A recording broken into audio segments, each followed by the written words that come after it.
मजबूत उम्मीदवार हमें फूलपुर से दिखाई देंगे।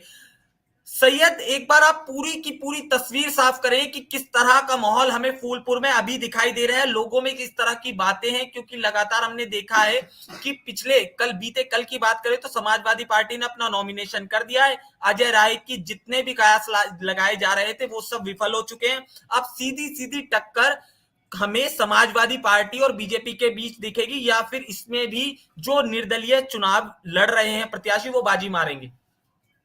केशव जी, आपको एक चीज और नया अपडेट दे दूं। एक नई हलचल हो गई है, जहां दीपक पटेल ने नॉमिनेशन तो किया है, मगर कांग्रेस के जो गंगा पार के जिला अध्यक्ष हैं सुरेश यादव, उन्होंने भी नामांकन कर दिया है। और उनका कहना है कि भी पार्टी से बात चल रही है। जबकि अच्छा। ये कहा जा रहा था, अखिलेश यादव की तरफ से एक्सपर्ट आया था बयान कि पार्टी एक सिंबल पर चुनाव लड़ेगी और इसमें कांग्रेस नहीं लड़ेगी, अपने प्रत्याशी उतारेगी, जो भी होगी ज्वाइन इलेक्शन में यहाँ पर अपने प्रत्याशी उतारेंगे और चुनाव लड़ेंगे। मगर जहां दीपक पटेल का नाम आता है, उसके बाद सुबह से ही राजनीति गर्मा जाती है। दीपक पटेल को टिकट मिलता है, उनके घर पर बधाई देने के लिए लोगों की भीड़ होती है।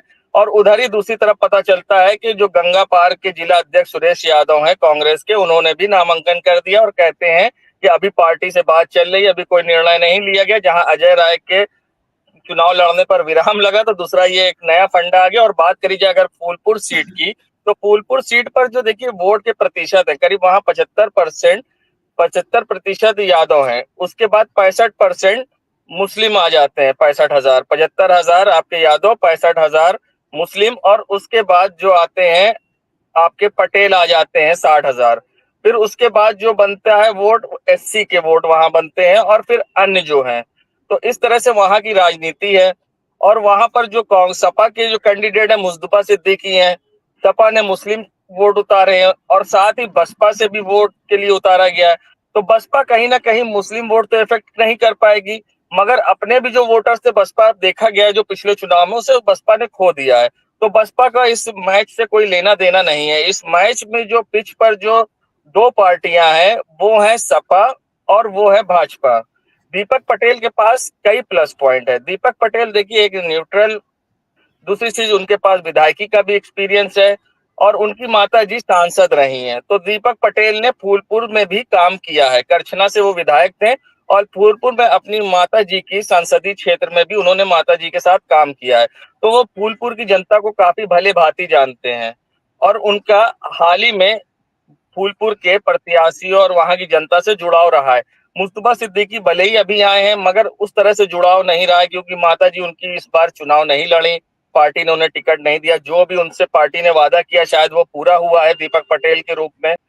तो वो सारी चीज देखी जा रही, मगर दीपक पटेल की जो फाइट होगी सपा से, और दोनों की जो जीत का अंतर होगा दोनों पार्टी से, मैं किसी में, क्योंकि कांटे की टक्कर होगी, और इसमें जो जीत का ग्राफ होगा वो 10 से 15,000 वोट का होगा। इससे ज्यादा का नहीं देखने को मिलेगा आपको, क्योंकि जो वोटर्स हैं, क्योंकि बहराइच मुद्दा भी है आपके सामने, बुलडोजर एक्शन भी है, और ऐसे कई मुद्दे हैं जिनको देखकर हिंदू वोट पक्ष के लोग वोट करेंगे।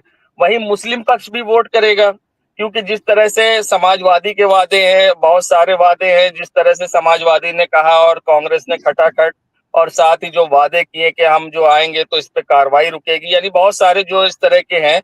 तो कहीं ना कहीं इसका असर ये पूरे चुनाव पर देखने को मिलेगा। और रही बात करी जाए उपचुनाव की, तो मैंने पहले भी कहा था, ये जो उपचुनाव हो रहा है ये दो पार्टियों का होता है, प्रत्याशियों का नहीं होता है। मगर भाजपा को जरूर दीपक का फायदा मिलेगा उतारने का। और जो भी उपचुनाव होंगे यूपी में, वो यूपी की राजनीति में एक नया अध्याय जरूर लिखेंगे। बिल्कुल सैयद, एक चीज समझाएं, जिस तरह से आप कह रहे हैं कि कांग्रेस प्रत्याशी ने पर्चा भर दिया है, तो लिहाजा अभी, क्योंकि जिस तरह से अखिलेश यादव के ट्वीट को अगर ऑफिशियल तौर से देखा जाए, तो लिहाजा ये तय हो गया कि कांग्रेस बैकफुट पर है, कांग्रेस चुनाव नहीं लड़ रही।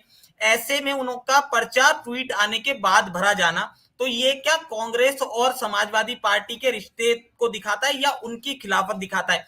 अगर वो, आपको क्या लगता है वो नामांकन वापस लेंगे, अगर चुनाव लड़ेंगे निर्दलीय, तो वो कितना नुकसान समाजवादी पार्टी का कर पाएंगे, या इन चुनाव को कितना दिलचस्प बना पाएंगे फूलपुर वाली सीट को?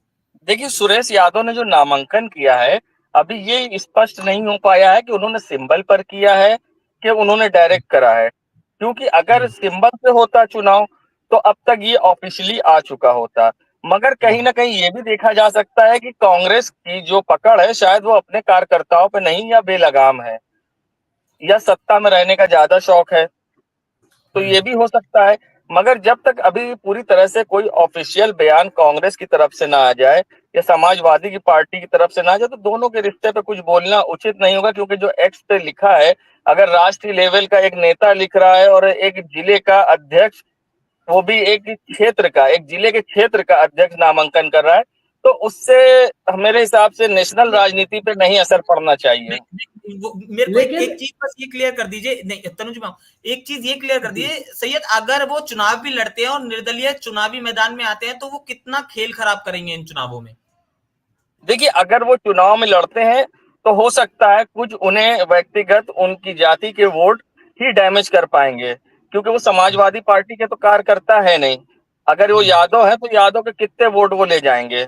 अगर इतनी ही पकड़ होती आपकी, तो आप सीधा कहते मैं पार्टी छोड़ रहा हूँ, निर्दलीय लड़ूंगा, मुझे पूरी दम है कि मैं फूलपुर से जीत जाऊंगा।